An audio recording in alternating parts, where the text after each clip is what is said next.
టీటీడీలో మరో కొత్త వివాదం. 60 ఇంజనీరింగ్ పోస్టులకు సంబంధించి వచ్చినటువంటి ఈ సమస్య, నేను గతంలో చైర్మన్గా ఉన్నప్పుడు మా నాయకుడు జగన్మోహన్ రెడ్డి గారు ముఖ్యమంత్రిగా ఉండగా ఆయన ఆదేశం ప్రకారం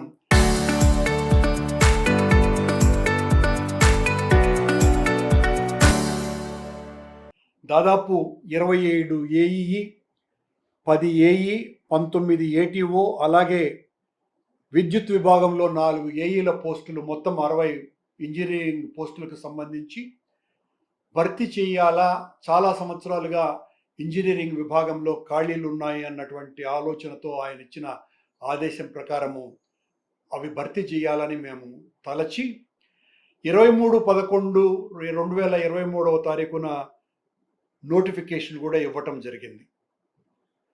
దానికి సంబంధించి దాదాపు 38,000 మందికి పైగా అభ్యర్థులు ఎంతో ఆశతో దరఖాస్తులను కూడా చేసుకున్నారు.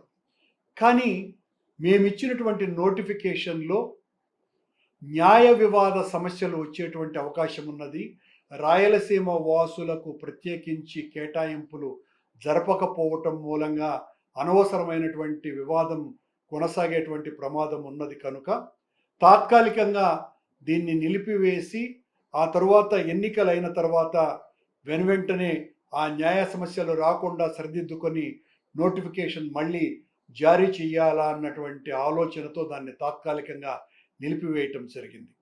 కానీ కూటమి వచ్చిన తరువాత 1.5 సంవత్సరాలకు, బిఆర్ నాయుడు అధ్యక్షుడైన 1.5 సంవత్సరాలకు ఈ మే నెల 10-11 తారీఖులలో దీనికి సంబంధించి మళ్ళీ నోటిఫికేషన్ ఇచ్చారు భర్తీ కోసమని. కానీ ఆశ్చర్యంగా ఆ రోజున ఏ సమస్య లీగల్గా వస్తుంది అనుకొని మేము ఆలోచించి నిలిపివేశామో ఆ నోటిఫికేషన్, దాన్ని పూర్తిగా పక్కన పెట్టి అదే నోటిఫికేషన్ను తిరిగి మళ్ళీ ఈ రోజున బిఆర్ నాయుడు గారి నేతృత్వంలోని పాలక మండలి అధికారులు నోటిఫికేషన్ను జారీ చేశారు. జారీ చేయటమే కాకుండా 2 పోస్టులకు 3 పోస్టులకు అభ్యర్థులు ఎవరైనా దరఖాస్తు చేసుకుంటే వాళ్ళకందరికీ కూడా ఒకే చోట పరీక్షలు రాయిస్తామని ప్రకటించినారు. కానీ ఆ తరువాత సాంకేతిక కారణాలు చూపించి ఒకరు కుప్పంలో ఒక రోజున, అదే రోజున మళ్ళీ సాయంత్రం ఎప్పుడో చిత్తూరులోనో లేకపోతే కడపలోనో ఈ ఎగ్జామ్స్ను నిర్వహించేటట్టుగా చేయటం జరిగింది. దానివలన కేవలం 18,000 మంది అభ్యర్థులు మాత్రమే పరీక్ష రాయటం జరిగింది. దీని వెనుక చాలా పెద్ద కుట్ర ఉన్నది.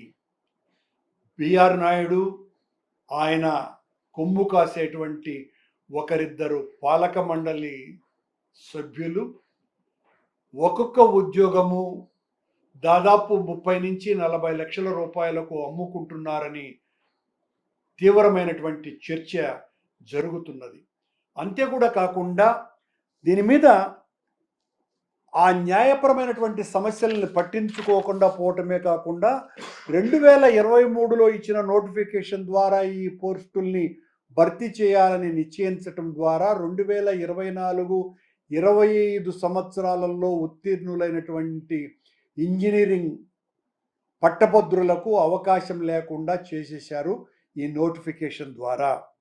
రాష్ట్రం మొత్తం ఒకే జోన్గా పరిగణించేలా ఇచ్చినటువంటి ఈ నోటిఫికేషన్, అలా గతంలో మేము ఇచ్చి ఆ పొరపాటును సవరించుకొని రాయలసీమ వాసులకు ప్రత్యేకంగా అవకాశం కల్పించాలా అన్నటువంటి ఆలోచన చేసినటువంటి మా నిర్ణయంని పూర్తిగా పక్కకు నెట్టేసి ఈ రోజున రాష్ట్రమంతా కూడా ఒకే జోన్గా ప్రకటించి ఈ నోటిఫికేషన్ ఇవ్వటం జరిగింది.